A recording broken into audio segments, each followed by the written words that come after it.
오늘 말씀은 무엇이 중요합니까? 라는 제목으로 말씀을 전하겠습니다. 아직도 제가 긴장이 많이 되나 봐요. 그래서 기침을 하는 것 같습니다. 우리 성도님 앞에만 서면 작아지는 이 마음을 예.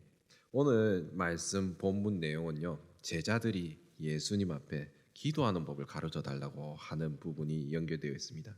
이게 무슨 소리입니까? 그들도 기도를 글로 적었단 말인가요? 지금도 그렇지만요. 당시에 이 정형화된 기도문들이 유행했었습니다. 유대교에서 내려오는 이 족보 같은 누구누구의 기도, 누구누구의 기도문으로 기도하곤 했는데요. 특히나 이 유명한 랍비의 기도문 같은 것이 있었어요. 그래서 예수님도 그들에게는 대단한 랍비고 스승이니까 그런 기도문을 허락해 달라고 얘기를 한 것입니다. 마침 예수님께서는 한적한 곳에서 기도하시던 중이었습니다. 그래서 예수님은 너무 친숙한 우리에게도 너무 친숙한 주기도문을 알려줍니다. 신이 기도하는 모습을 보이신 후에 주기도문을 알려주신 거예요. 그렇기 때문에 오늘 본문이 중요합니다. 주기도문을 알려주고 그 기도에 대한 태도를 알려주기 위한 것입니다. 내용은 이러합니다. 한 친구가 여행 중에 집을 찾아왔어요.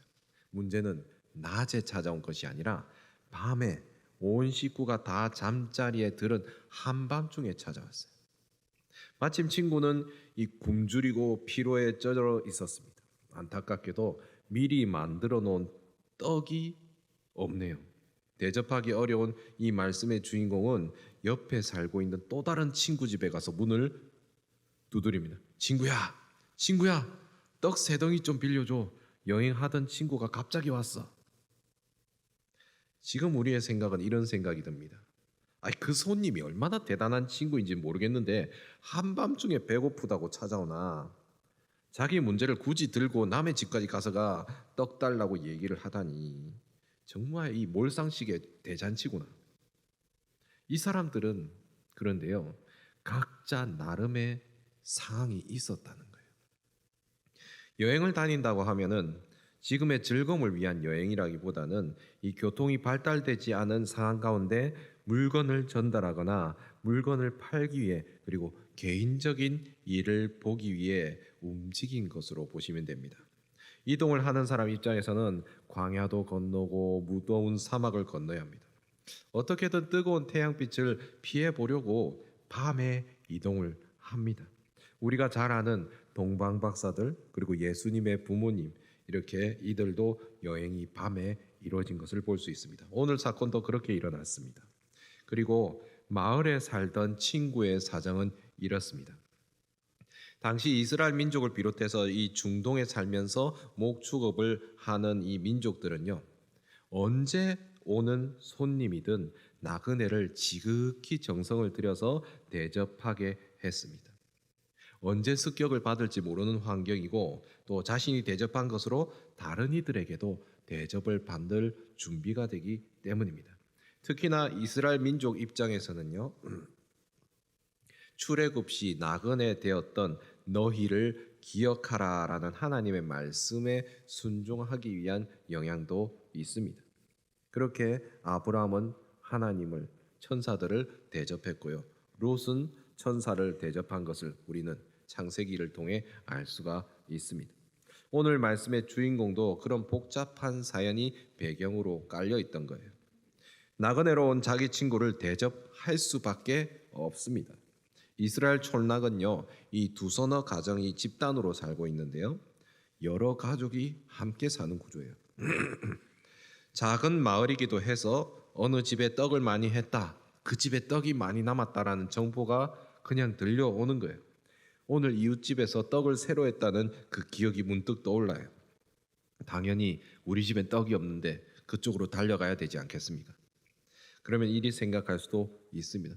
그러면 가족들이 잠 안 깨도록 조심스레 떡을 구해오면 되지, 이런 생각이 듭니다. 여기서 이스라엘의 집 구조가 나옵니다. 큰 방 하나에 거실, 침실, 식당이 함께 있고요. 문도 하나예요. 이 때문에 요리는 보통 집 밖에서 이루어져요.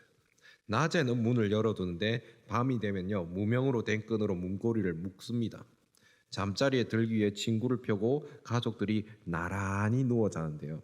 한쪽에 쭉 연결돼 있죠 모든 게. 낮에는 가족들이 누가 와서 문을 두들기면요 불을 켜고 이불을 치워 움직일 길을 열고 문끈을 풀어야 돼요. 전부 다 일어날 수밖에 없는 구조입니다. 문에 달린 고리에 가로질러 있는 무거운 빗장도 열어야 됩니다.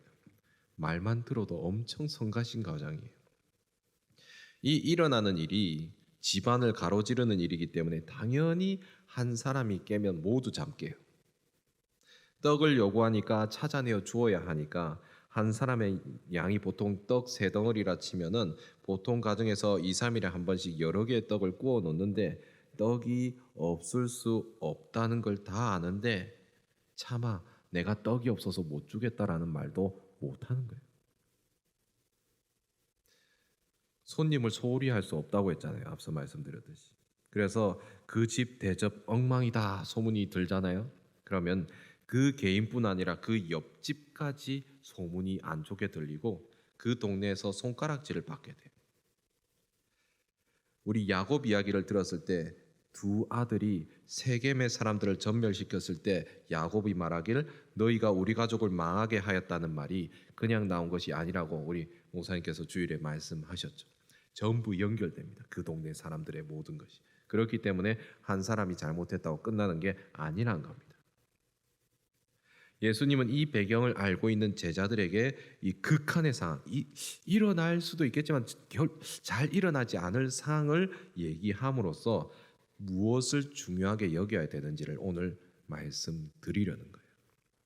누가복음 11장 8절 우리 같이 읽어보겠습니다. 시작.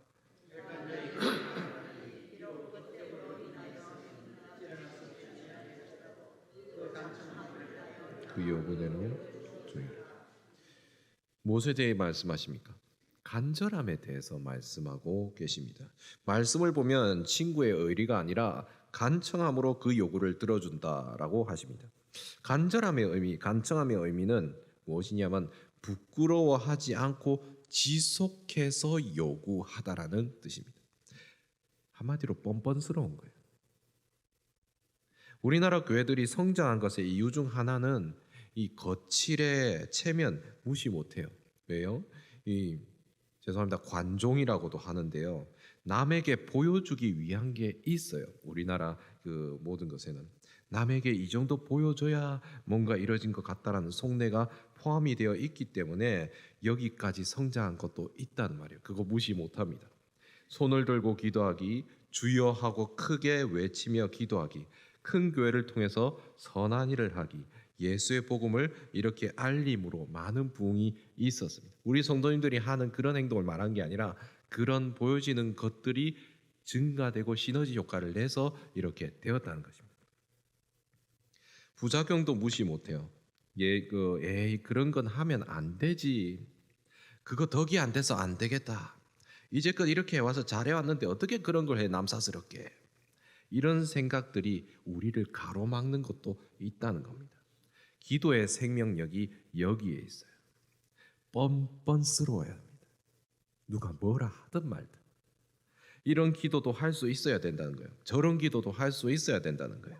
이것저것 다 해보다가 길을 알게 된다는 거예요.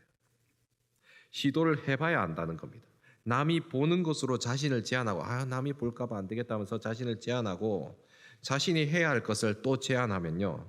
정말 해야 할 것을 못한다는 뻔뻔함이 있어야 돼요. 오늘 비유 말고도 예수님은 과부의 비유 했지 않습니까? 지속적인 뻔뻔함, 간청함을 얘기하셨어요. 그 내용이 뭡니까? 과부가 자기의 억울함을 계속 호소하니까 이 악한 관원, 들어주지도 않을 관원이 아이고 지긋지긋해라, 아이고 들어줘야겠다 이렇게 한다는 거예요. 바울은 데살로니가 전서에서 뭐라 했냐면은 쉬지 말고 기도하라고 했습니다. 하나님 앞에 쉬지 말고 기도하라. 우리는 오늘 밤중에 찾아온 벗과 그 친구의 모습을 다시 한번 봐야 됩니다. 문이 열려서 자기의 얘기를 들어주고 떡이 자신의 손에 잡힐 때까지 간청하는 기도를 해야 합니다. 그러면 일이 많을 수도 있을 거예요. 제가 철이 없을 때 아이들이 아빠는 이거 왜 안 해줘? 다른 데는 다 해주는데 아빠가 이거 해줘야지. 이러면요, 지금에서 지혜롭게 얘기를 해요. 이건 이렇다 하는 얘기를 하는데 그때 제가 초보라서 잘 몰라서 야, 그러면은 아빠가 지금까지 해준 거 다 가져와. 밥 해준 거, 뭐 사준 거, 지금까지 키워준 거 다 갚아라. 그때 우리 딸의 표정이 어땠을 것 같습니까? 온갖 배신감, 세상 잃은 표정으로 아빠를 쳐다봅니다. 오늘 말씀을요, 초반만 듣고 이번에 교회가 정한 일 마음에 안 드는데 내 마음에 들 때까지 교역자들 달달이 볶아야겠네. 그게 아니라는 거예요. 예수님이 하신 말씀의 포인트를 잘 잡아야 됩니다. 예수님이 무엇을 비유로 지금 얘기하고 계십니까? 주기도문 가르쳐 주신 후에 기도를 이렇게 하라고 얘기하고 계십니다. 그 배경을 제가 얘기 드린 이유가 이거예요. 기도를 그렇게 하라는 거예요. 기도를 안 하는 분들이 사람에게 죽자고 달려들어요. 왜? 자기가 기도를 안 하니까. 예배를 드리고 기도하는 분들은 안 그래요. 최근에 본 적도 없는 분들이요, 제가 일하다 보면요, 우리 교회 말고 최근에 본 적도 없는 분들이 갑자기 막 벌컥 문을 열고 드러나가지고 이거 왜 안 해주는데, 이런 경우 정말 많이 했어요. 평소에 교회 보이지도 않는데 뭔가 일이 생기면 나타나가지고 뭔가 요구를 하세요. 어디서 많이 봤는데 교적에는 있는 것 같은데. 적어도 기도와 말씀으로 30여 년간 다져진 우리 구미 사랑의 교회 성도님은 그런 분들이 되지 말고 지혜롭게 우아하게 예수님께서 말씀하신 포인트를 콱 집어보자 이것입니다. 하나님께 간구하고 구하는 것을 멈추지 마시길 바랍니다. 예수님께서 말씀하는 게 이거예요. 기도를 해라고 격려하는 것입니다. 그거 기도해도 괜찮으니까 제발 좀 나에게 기도 좀 해라고. 기도 왜 안 하는데 이렇게 물어보는 거예요. 제가 유초동부 청년부에게도 똑같은 얘기를 해서 아시는 분 여기 계실 거예요.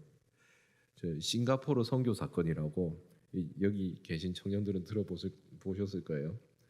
싱가포르에 선교를 갔습니다. 거기는 깔끔하고 깨끗해서 뭐 선교할 것이 있나 하는데 비전 트립 비슷하게 갔어요.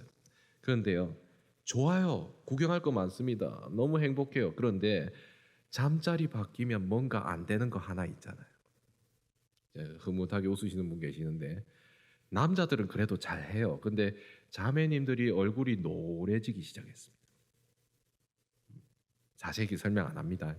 근데 한 그 팀장이, 선교팀장이 안 되겠다, 일이 없나 기도하자. 그래서 전부 손잡고 주여 삼창을 외쳤습니다. 주여, 해결해 주시옵소서. 뭔가를 해결해 주시옵소서 기도를 했는데, 기도하고 정말 뜨겁게 기도했어요. 저는 그거 가지고 뜨겁게 기도할 줄은 상상도 못했거든요, 솔직히. 열심히 기도하는데 갑자기 기도가 마무리도 안 됐는데 한 사람이 벌떡 일어나서 어딘가로 뛰어가더니 응답을 받으신 거예요. 제가 이 얘기하는 이유는요, 하나님은요 사소한 것도 기도 제목으로 들어주신다는 거예요. 기도하십시오. 사소한 거라도. 그 사소한 것조차도 들으시는 하나님을 우리가 경험을 못 해봐서 기도 이거 해도 되겠나 이러는 거예요. 다른 말로는요, 나 혼자 이거 감당할 수 있다고 생각하기 때문에 기도를 안 한다는 겁니다. 세상 얼마나 좋아요. 지금 세상 인공지능도 생겨서 답 다 해주지, 유튜브에 다 나오지. MZ세대 입장에서는요, 지금껏 이처럼 돈을 쉽게 벌 수 없는 시대가 왔다고도 얘기를 해요. 불경기라고 말하지만 할 수 있는 것이 많아진 시대가 된 것입니다. 그만큼 세상이 풍족해지면서요, 하나님이라는 신에게 간구할 필요성을 못 느낀다는 거예요. 성도임에도 불구하고. 정말 죽을 지경에 이르러서야 주여 하고 이 뭐랍니까, 두 손 들고 옵니다. 주께 두 손 들고 옵니다. 이런 뜻. 잘못된 생각이고요, 바람직하지도 않습니다. 작은 일이건 큰 일이건 부끄러워 말고 꽉 붙들고 기도하셔야 돼요. 내 마음대로 살다가 정 안 될 것 같으면 기도 한번 해봐야지 생각을 가진다면요, 그건요 교만하고 오만한 생각입니다. 당연히 기도가 안 돼요. 그런 마음으로 우리는 분명히 알아야 됩니다. 인간 모든 만사가 하나님의 섭리, 하나님의 인도하신 가운데 있음을 믿으시기 바랍니다.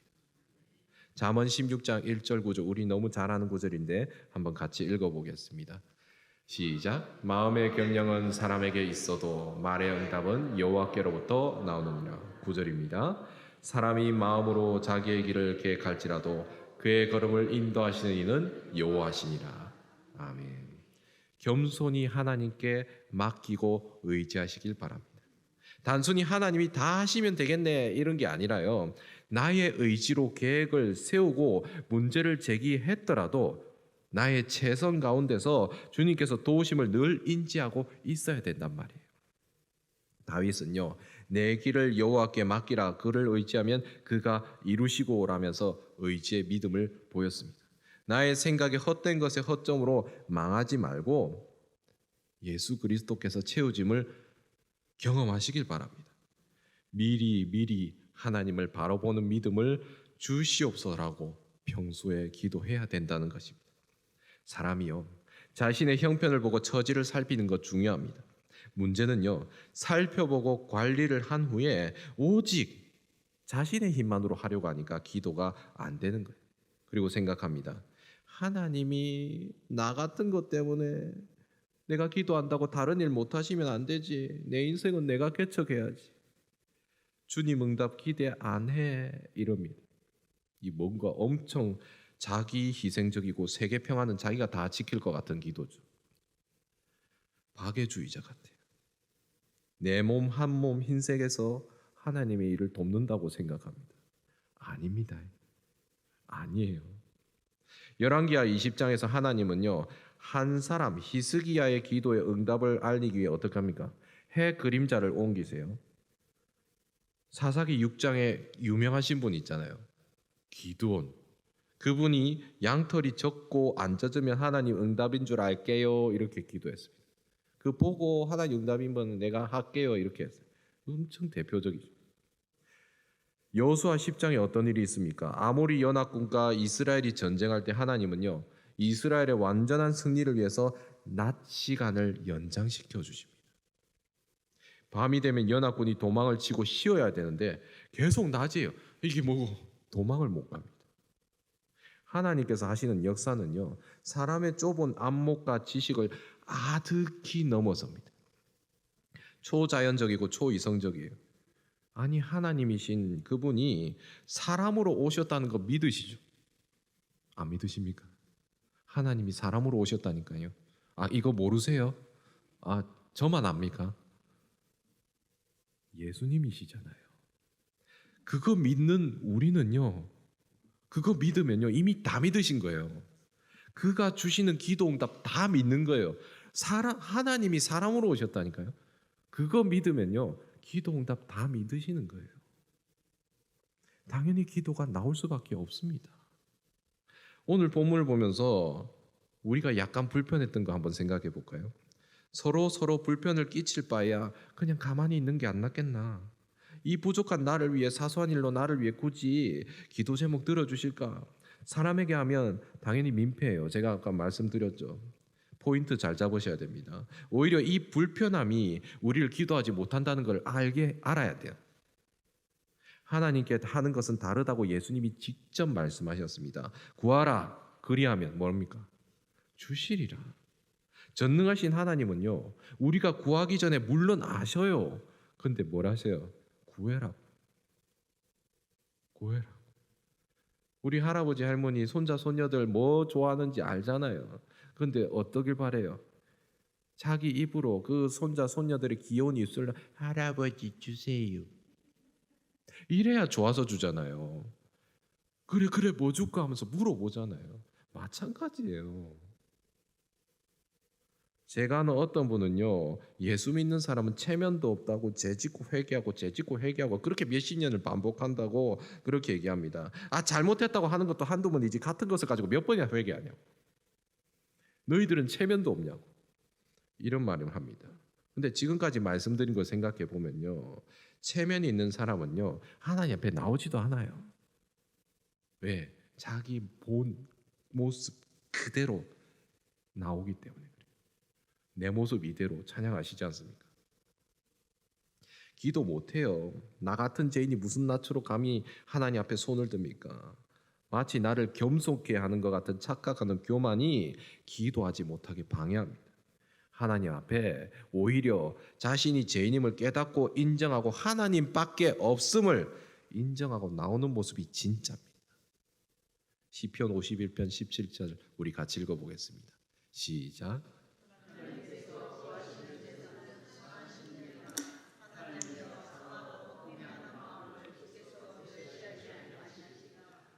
하나님께서 기뻐하시는 것이 내가 죄인임을 솔직하게 인정하고 통회하는 상한 심령이라는 겁니다. 그 겸손함을 말하는 거예요. 사실 우리 민족 아까 얘기 드렸죠. 체면 때문에 흥했다고 했는데 솔직히 망했어요.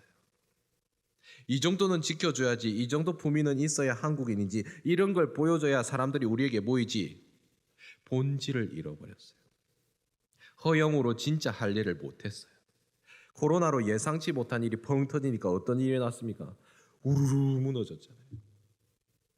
무너지는 이유가 뭐예요? 중심을 잡을 만한 본질을 잃어버렸기 때문이에요. 여기 모여있는 모두가 하나님의 사랑받는 자녀라 불리는 이유를 생각해 보시길 바랍니다. 자녀들이야말로 부모님 앞에 제일 염치 없고 뻔뻔한 모습을 보일 수 있는 자격이 있어요. 맞지 않습니까? 오히려 남의 집에서 놀러 온 아이들이 체면과 예의를 차리죠. 요즘은 잘 안 차리긴 한데 내 앞에서 초등학생 내 아이가 내 손자 손녀가요 갑자기 예의를 차리며 점잖게 군다고 한번 생각해 보십시오. 상상이 안 가십니까? 한번 예를 들어 보겠습니다. 은우란 아이가 있어요. 은우야 여기 간식 먹어라. 할아버지가 불렀습니다. 급하게 달려온 아이가 급히 무릎을 딱 꿇습니다. 할아버님, 친히 어르신께서 저희 집을 방문해 주신 것도 이 못난 손자가 황송하기 그지없는 일일진데 친히 사오신 그 간식을 먹는 것이 할아버지의 명예에 누가 될까 두려웠고 자격 없음에 통탄하여 저는 얌전히 형들의 뒷모습을 보며 앉아 있겠습니다. 기가 막히고 코가 막히지 않습니까? 우리가 그렇게 할 수도 있다는 거예요. 아이는 아이다워야 됩니다. 마찬가지로 자녀는 자녀다워야 돼요. 하나님의 자녀가 이방 사람들이 하는 모습을 보여야겠습니까? 우리 앞서 그런 대표 기도자 있지 않습니까? 부끄러미고 멋이고 그냥 뭐가 중요한데 하면서 내가 죽게 생겼는데 하면서 복 주시기까지 저 안 놓습니다 했던 사람 있지 않습니까? 누굽니까? 천사랑 매달리며 씨름했던 사람. 누가 자기를 나쁜 놈이라고 사기꾼이라고 이름을 짓든 말든 복을 받겠다는 한 가지 마음으로 천사와 씨름했습니다. 야복강가에서 너 죽고 나 죽자 하며 씨름한 그 모습 참으로 우직하지 않습니까? 오늘 우리에게 이런 기도가 필요하다는 겁니다. 친구를 위하여 빵을 얻으러 간 집에서 나를 괴롭게 말라 문 닫은 지 오래고 가족들 다 자고 있으니 못 일어난다라는 대답 왠지 친숙하지 않습니까? 기도하십시오. 기도하셔야 합니다. 기도하러 기도의 장소로 나오십시오. 그에 대한 답이 어떠합니까? 우리의 답이 방금 이 친구의 답과 비슷하지 않습니다. 내 잠이 와서 기도의 자리에 갈 수 없다. 예수님이 말씀하셨습니다. 요한복음 6장 67절 예수께서 12제자에게 이르시되 너희도 가려느냐? 어디로 갈까요? 우리는 사실 두려워요. 내 친구가 배가 고프든 말든 너와 내가 무슨 상관이냐? 너도 부끄럽잖아. 어떻게 살았길래 그 친구 줄 떡도 안 준비해놨냐? 동네 시끄럽게 그러지 말고 그냥 가라. 이런 말 들을까 봐 문을 두드리고 싶지 않아요. 이것이 우리가 기도하지 못하는 이유라는 거예요. 오히려 간절할 수밖에 없는 포인트를 잡아야 됩니다. 우리가 믿음 좋다, 기도 잘한다 하는데 솔직히 그거 어려운 거 아닙니다. 이 믿음이란 게요 의외로 단순해요. 아이들이 부모님께 뭐 사달라고 요구하는 거 복잡하게 생각합니까? 아빠 저거 사줘 이러지. 자, 아이 머릿속에 갑자기 우리 집 가계도가 그려지고 재정이 얼마고 아빠가 요즘 들어서 얼굴이 어두운데 혹시나 월급을 못 받은 것이 아닌가 이거 생각 안 해요. 높은 책상 위에서 아이가 내려다봤을 때 아빠가 팔 벌리고 있으면 어떻게 합니까? 거침없이 뛰어내립니다. 요즘 아빠가 운동을 안 해서 큰 손실이 일어난 듯하고 엄마가 아빠에게 맛있는 단백질이 든 음식을 주지 않던데 아빠가 나를 안다가 떨어뜨리는 거 아닌가 이런 생각 안 한다는 거예요. 제가 왜 이렇게 얘기하겠습니까? 우리가 그런다는 거예요. 기도도 마찬가지입니다. 복잡하게 생각하지 말고 어린아이와 같은 믿음과 하나님을 사랑하는 마음으로 구하시길 축복합니다. 시편 107편 9절은 이렇게 얘기했습니다. 그가 사모하는 영혼에게 만족을 주시며 줄인 영혼에게 좋은 것으로 채워 주심이로다. 그 강한 요청으로 하나님께 우리의 소망이 닿습니다. 받을 자격이 없어도 질서가 깨어져도 체면이 짓밟혀도 자존심이 무너져도 문제가 되지 않습니다. 우리는 하나님의 사랑받는 자녀입니다. 간청하십시오. 간청을 안 해서 문제지 하면 인도하심이 있습니다. 기도 가운데 경건이 이루어집니다. 하나님과의 교제가 시작됩니다. 기도를 시작하면요, 기도하지 않아서 시작되지 않았던 하나님과의 만남이 시작된다니까요. 예전에 제가 전도사 때요, 전도사님들끼리 우스갯소리로 뭔 소리를 했냐면은 누가 새벽기도 만들어가지고 사람을 잠도 못 자게 하네. 외국에는 새벽기도 없다더라야. 우리나라가 다 조져놨네. 누가 만드셨어요? 새벽기도 누가 만드셨어요? 유명한 신학자가요? 아니면 유명한 목사님이요? 마가복음 1장 35절 읽어보겠습니다.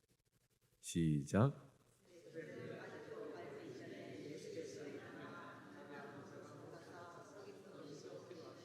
핑계를 못 대게 하셨습니다. 사람을 만나기 전 하나님을 먼저 만나기 위해 움직였어요. 하루를 하나님께 맡기고 시작합니다. 이제 새벽 기도의 문제가 아닙니다. 하나님과의 교제를 위해 하루의 시작을 맡겨드리신 분이 예수님이세요. 이것이 하나님의 사람으로서 성도로서 살아가는 모습이다라는 걸 직접 보여주셨어요. 예수님요, 직접 보여주시는 거 좋아합니다. 하나님으로 사람으로 오셨고요. 이게 헌신이다 하면서 움직이셨고요. 이게 사랑이다 하면서 십자가에 달리셨어요.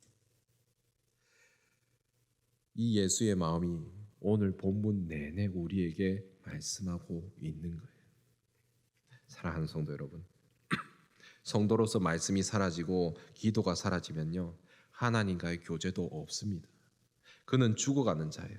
찬양 중에 저 죽어가는 내 형제에게 새 날을 주소서, 이 찬양의 주인공이 내가 될 수 있다는 거예요. 기도로서 간구해 본 적이 없다면 응답도 받아본 적이 없다는 거예요. 좋은 일 생기면 주의 은혜라고 생각하지 않고 재수라고 하는 사람들이에요. 그리스도인이 기도의 능력과 교제의 은혜로 살아갈 때 기도하지 않는 분들은 자신의 능력이 아니라 교만으로 살아갑니다. 세상이 주는 간당간당한 쾌락을 붙들며 살아가요. 결국 마지막 날에 주 앞에서 뭐라 하실 겁니까? 여태껏 대화 한 번도 해보지 못한 분에게 아이고 말씀 많이 들었습니다 이럴 거예요. 옆 사람에게 말씀 많이 들었다고 기도를 안 해놓으니까, 대화를 안 해놓으니까 하나님과 무엇이 중요합니까? 예수님은 오늘 간구의 중요함을 알려주십니다. 뻔뻔하게 하나님 앞에 나오라고 말씀하십니다. 하나님 앞에 뻔뻔하게 나오기로 작정한 사람은요, 하나님과 교제하기로 작정하고 하나님의 뜻을 보기로 작정한 사람들이에요. 이사야를 통해서도 그런 이들에게 하나님은 말씀하셨습니다. 뭐라 하셨습니까? 이사야서 1장 18절에 여호와께서 말씀하시되 오라 우리가 서로 변론하자. 너희의 죄가 주홍 같을지라도 눈과 같이 희어질 것이요 진홍같이 붉을지라도 양털같이 희게 되리라. 사랑하는 구미 사랑교회 성도 여러분, 하나님의 말씀을 통해 하나님을 만나시길 축복합니다. 그 만난 하나님과 기도로 날마다 교제하시길 축복합니다. 끊임없이 만나십시오. 사실 우리 사귀고 교제하고 좋아하면요, 1분 만났다가 뒤돌아서면 또 보고 싶어요. 안 그렇습니까? 안 그러십니까? 집에서 만났다가도 부엌에 갔다가도 보고 싶다 하면서 돌아서는 게 사랑하는 사람 아닙니까? 그 사랑하는 사람을 뻔뻔하게 만나시길 축복합니다. 체면요, 세상의 가치관이요, 무엇이 중요합니까? 하나님을 간절함으로 사모함으로 만남으로 나의 삶이 변하고 나의 인생이 변하고 나의 길이 변하는 역사를 반드시 경험하시는 기도의 사람이 되시길 축복합니다.